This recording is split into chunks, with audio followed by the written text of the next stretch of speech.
cut this carrot into something that's a manageable size for your fingers to hold on to. So for me, that's about in half, like this. I have like these monster hands. You might want to cut them into slightly smaller pieces. Now, the other thing that you need to do is you just need to cut a tiny little base. See, once you cut that little sliver, look at this. It's not going to rock and roll. Look, see? It's going to stay in one position. While this one, woo, it's going to rock and roll over the place. Danger, danger. Let's say we were just going to cut these into simple circles, okay? Simple like pennies. You want to hold your knife, not too far up like this, obviously. You know, you cut your fingers off. Not so like, I don't want to touch the blade. This little bit right up here is like a bed for your finger.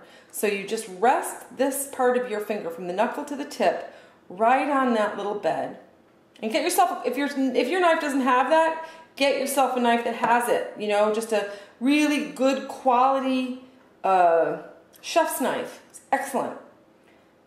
Rest your finger there, okay? Not too tight, not so your knuckles go white, and not too loose, just about right in the, you know, that perfect place right in the middle.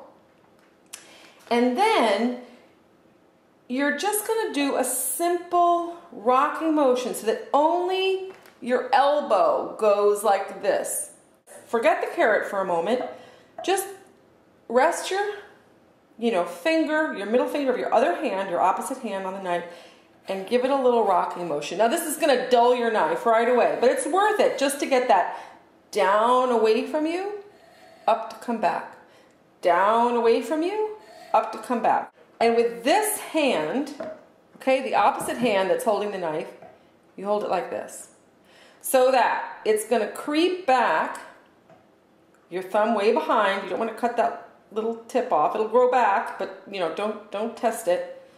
Like this. So that when the knife is actually there, you're going to be pressing against that knuckle. Like this, you see? You're going to be pressing against that knuckle. You can always just cut it in half lengthwise. Okay? There you go.